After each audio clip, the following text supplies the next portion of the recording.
বেঈমানের গোষ্ঠীগুলো যখন চালাকি অবলম্বন করা শুরু করলো, মুসলমানদের সাথে যখন চালাকি অবলম্বন করা শুরু করলো, আর আগের যুগে আল্লাহ রাসূলের সাথে আল্লাহর পয়গম্বরদের সাথে যখন নাফরমানগুলা, কাফেরগুলা, বদমাশগুলা, এই সমস্ত মুনাফিক মানুষগুলা যখন আল্লাহর পয়গম্বরের সাথে মুনাফিকিতা শুরু করলো, চালাকি অবলম্বন করা শুরু করলো, আল্লাহ রাব্বুল আলামিন তাদের উদ্দেশ্যে বলতেছেন ওয়া মাকারু ওয়া মাকারাল্লাহ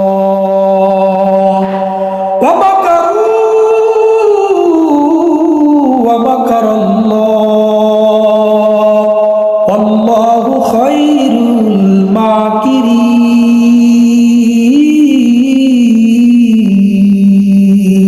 আল্লাহু আকবার। আল্লাহ রাব্বুল আলামিন বলতেছেন, হে চালাকি অবলম্বনকারী, তোমরা যত ইচ্ছা চাতুরি করো না কেন, কখনোই আল্লাহ অনুসারীদেরকে তোমরা হারাতে পারবে না। আল্লাহ রাব্বুল আলামিন নূহ পয়গম্বরকে বললেন, নৌকা বানাও। হে নবী, নৌকা বানায় আপনি অনুসারী উঠান। ওই সমস্ত অনুসারী যে অনুসারীগুলো আপনাকে মানছে, আতিউল্লাহ ওয়া আতিউর রাসূল, যারা আল্লাহ এবং রাসূলকে ইতাআত করেছে তাদেরকে আপনি উঠান নৌকার ভিতরে। শয়তানগুলা কি করলো? শয়তানগুলা নূহ আলাইহিস সালামের নৌকার ভিতরে পায়খানা প্রস্তাব কইরা 3 তলা বিশিষ্ট জাহাজকে উপরে ফেললো।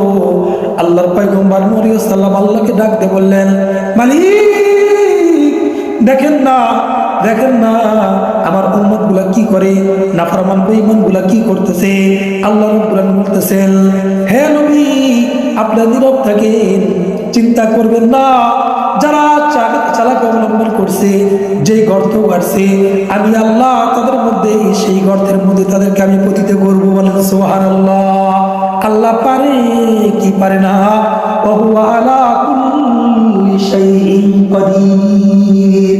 আল্লাহ প্রত্যেকটা জিনিসের ভিতরে খবরদার। কারণ আমাকে আপনাকে আল্লাহ সৃষ্টি করেছেন, সব সৃষ্টি করেনওয়ালা কে? আল্লাহ বলেন, তিনি হলেন আমার রব, তিনি আমার আল্লাহ। আল্লাহ রাব্বুল আলামিন এই সমস্ত মানুষকে দিয়ে আল্লাহ রাব্বুল আলামিন নৌকা পরিষ্কার করেছেন। একটা বৃদ্ধা গভীর রাতে তার পায়খানা আসছে, পায়খানা ধরছে, বাথরুমে যাবে। সেই ব্যক্তি অসুস্থ ছিল। সে বলতেছে, হায় হায় হায়, সবাই নূহ নাকি নবী, তার নৌকার ভিতরে সবাই পায়খানা প্রস্তাব করে, তাহলে আমি একটু করি। সে পায়খানা করতে গেছে, তার স্লিপ কাইটা একবার হিট করতে চলে গেছে। সঙ্গে সঙ্গে তার গায়ের ভিতরে কুষ্ঠরোগ ছিল, সঙ্গে সঙ্গে আল্লাহ কুষ্ঠরোগ ভালো করে